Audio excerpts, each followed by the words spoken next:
Das ist unser Grundgesetz, kurz GG. Es ist das wichtigste Gesetz in Deutschland. Das Grundgesetz regelt die Rechte der Menschen und des Staates in Deutschland. Es schützt auch deutsche Staatsangehörige im Ausland. Ich erkläre dir jetzt die wichtigsten Regeln und am Ende, was Adolf Hitler damit zu tun hat. Los geht's!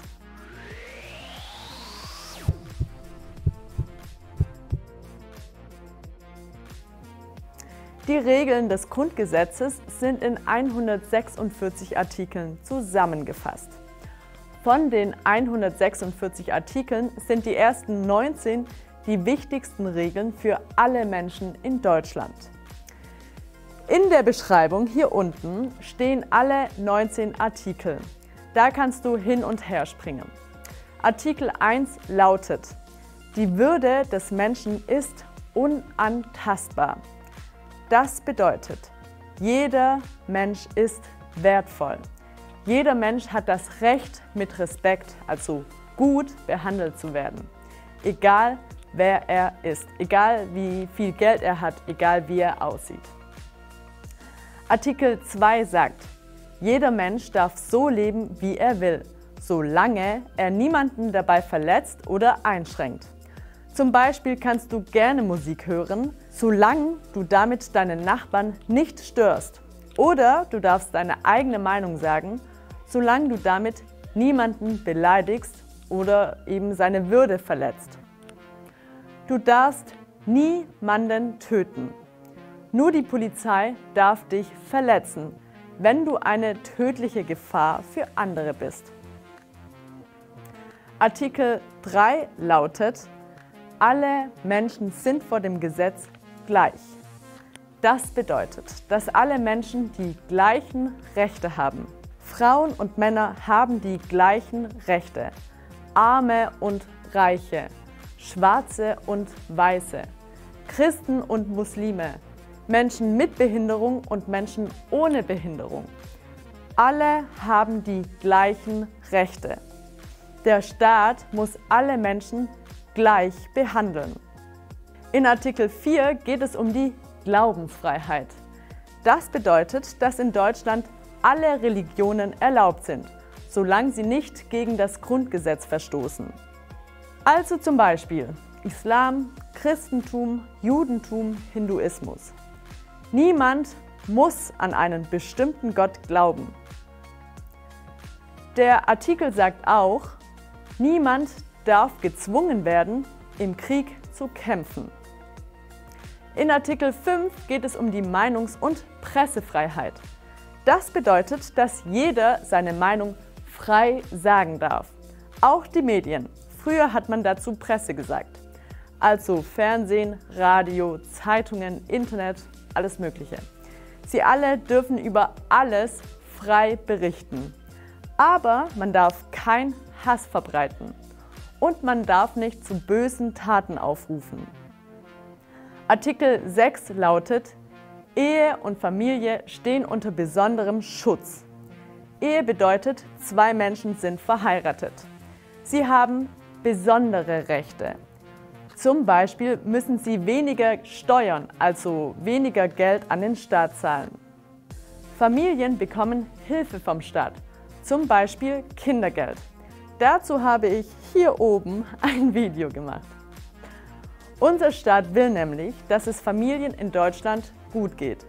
Er sagt, wenn Ehen und Familien gut funktionieren, dann funktioniert auch der Staat gut. Artikel 7 sagt, der Staat muss auf die Schulen aufpassen. Das bedeutet, dass der Staat die Regeln für die Schulen macht und die Schulen überwachen muss.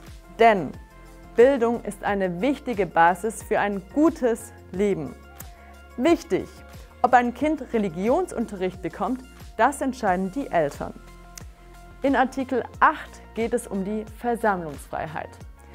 Das bedeutet, dass alle Menschen in Deutschland sich treffen, um für ein Ziel demonstrieren dürfen. Solange sie friedlich demonstrieren und keine Waffen dabei haben. Zum Beispiel kannst du gegen Tierversuche demonstrieren. Artikel 9 sagt, alle Menschen dürfen Vereine gründen, um gemeinsam Sport zu treiben, um gemeinsam Schach zu spielen, um gemeinsam für etwas zu kämpfen. Zum Beispiel könntest du einen Verein für mehr Klimaschutz gründen. Die Menschen dürfen auch politische Parteien gründen. Allerdings darf man keine Vereine gründen, die gegen das Gesetz verstoßen. Ein Verein mit Dieben ist also logischerweise verboten. In Artikel 10 geht es um das Briefgeheimnis. Es bedeutet, dass niemand deine WhatsApp-Nachrichten, SMS, Briefe, DMs oder Telefongespräche mitlesen oder mithören darf, wenn du das nicht willst. Auch Eltern dürfen das nicht. Es gibt aber eine Ausnahme. Wenn du etwas Böses getan hast oder planst, dann darf die Polizei dein Handy durchsuchen. In Artikel 11 geht es um die Freizügigkeit. Und nein, damit meine ich nicht, dass alle nackt herumlaufen dürfen. Nein, es geht darum, dass jeder Mensch in Deutschland leben darf, wo er will. Du darfst reisen, wohin du willst. Der Staat kann dir das nicht verbieten, es sei denn, du bist krank oder es ist dort zu gefährlich. Artikel 12 sagt, jeder darf das arbeiten, was er will. Du darfst also Lehrer sein, du darfst Clown sein, du darfst bei der Müllabfuhr arbeiten. Alles ist erlaubt. Dafür musst du aber auch einen Arbeitsplatz finden. Außerdem darf niemand zu einer Arbeit gezwungen werden. Sklaverei ist verboten. Es gibt aber 2 Ausnahmen. Menschen im Gefängnis dürfen zur Arbeit gezwungen werden. Und laut Artikel 12a können Männer ab 18 Jahren zum Dienst an der Waffe in der Bundeswehr verpflichtet werden. Die Bundeswehr ist die Armee von Deutschland. Diese Pflicht ist zurzeit ausgesetzt, aber nicht abgeschafft. Sie kann jederzeit wieder aktiviert werden, sobald der Bundestag Ja sagt. Übrigens, Frauen können freiwillig Dienst in der Bundeswehr tun. Artikel 13 lautet: Die Wohnung ist unverletzlich. Das bedeutet, dass deine Wohnung geschützt ist. Niemand darf in deine Wohnung eintreten, wenn du das nicht willst. Es sei denn, du planst etwas Böses, deine Wohnung brennt oder du hast einen Notfall. Dann dürfen Polizei, Feuerwehr und Notarzt in deine Wohnung eintreten. Artikel 14 sagt, das, was dir gehört, also dein Eigentum, darf dir niemand wegnehmen. Der Staat schützt dein Eigentum. Jetzt denkst du vielleicht, Geld ist auch mein Eigentum. Warum muss ich Geld, also Steuern, an den Staat zahlen? Auch das steht in dem Artikel. Der Staat braucht Geld, um die Polizei, Krankenhäuser, Straßen und Verwaltungen und vieles mehr zu bezahlen. Dafür musst du einen Teil des Geldes, das du in Deutschland verdient hast, abgeben. Das ist Gesetz. Außerdem sagt der Artikel, deine Eltern dürfen dir nach ihrem Tod Geld hinterlassen. Das nennt man auch Vererben. In Artikel 15 geht es darum, dass der Staat dein Eigentum zum Eigentum für alle machen kann. Diese Regel wird nur sehr selten angewendet. In Artikel 16 geht es um die deutsche Staatsbürgerschaft. Einfach gesagt, wer Deutscher ist, kann für immer Deutscher sein und hat für immer diese Rechte. Das kann einem keiner wegnehmen. Es sei denn, man hat bei der Einbürgerung falsche Angaben gemacht. In Artikel 16a geht es um das Asylrecht. Also, wenn dein Leben in deinem Heimatland ernsthaft bedroht ist, bekommst du Schutz, also Asyl in Deutschland. Hier bist du dann sicher. Aber wenn du zum Beispiel aus Afghanistan kommst und in Österreich Schutz gefunden hattest und jetzt in Deutschland bist, Dann kann Deutschland sagen, Moment mal, du hattest ja schon in Österreich Schutz, dann brauchst du ja Deutschland eigentlich nicht mehr. Artikel 17 sagt, jeder kann sich beschweren oder den Staat um etwas bitten. Das nennen wir das Petitionsrecht. Gefällt dir etwas nicht in Deutschland? Oder wünschst du dir für dich oder andere, dass sich etwas in Deutschland ändert? Dann kannst du der Regierung einen Brief oder eine E-Mail schreiben.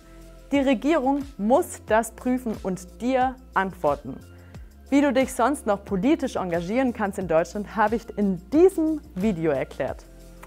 Artikel 18 sagt, wenn du die Grundrechte verletzt, können wir sie dir wegnehmen. Grundrechte sind das, worüber ich in Artikel 1 und 17 gesprochen habe. Bis heute wurden aber noch keinem Menschen seine Grundrechte weggenommen. Artikel 19 sagt, der Staat darf diese Grundrechte nicht wirklich verändern. Er darf nur kleine Ausnahmen machen, solange sie für alle Menschen gelten. Wenn du aber das Gefühl hast, der Staat macht nur bei dir eine Ausnahme, dann kannst du den Staat verklagen. In Artikel 20 bis 146 steht, wie unser Staat funktioniert. Also zum Beispiel, dass wir einen Bundeskanzler und einen Bundespräsidenten haben. Das Grundgesetz legt fest, wer hat welche Aufgabe. Niemand darf wichtige Entscheidungen allein treffen. Bedeutet, kein Politiker darf zu viel Macht haben. Und jetzt komme ich zu Adolf Hitler. Bis 1945 gab es in Deutschland eine Diktatur. In einer Diktatur dürfen Menschen nicht mehr frei wählen. Adolf Hitler war der Anführer dieser Diktatur. Adolf Hitler war ein böser Mann. Seine Partei waren die Nationalsozialisten. Du kannst aber auch Nazis sagen. Adolf Hitler und die Nazis haben viele Menschen getötet. Sie haben 6 Millionen Juden in Europa getötet. Adolf Hitler und die Nazis haben den Zweiten Weltkrieg angefangen. Insgesamt sind in diesem Krieg etwa 60 Millionen Menschen gestorben. Nach dem Zweiten Weltkrieg war klar, wir wollen nie wieder eine Diktatur in Deutschland. Deswegen wurde 4 Jahre nach Ende des Weltkrieges, also 1949, das Grundgesetz eingeführt. Auf dem Rücken des Grundgesetzbuches steht die deutsche Nationalhymne. Sie geht. Okay, ich lasse es. Ich kann wirklich nicht singen. Aber den Link zu der Nationalhymne habe ich dir in die Beschreibung geschrieben. Jetzt möchte ich von dir wissen, wie findest du unser Grundgesetz? Fühlst du dich damit sicherer oder würdest du etwas ändern? Schreib es in die Kommentare. Ich lese mir immer alles durch. Das war's und denk dran, alles wird gut. Bis dann!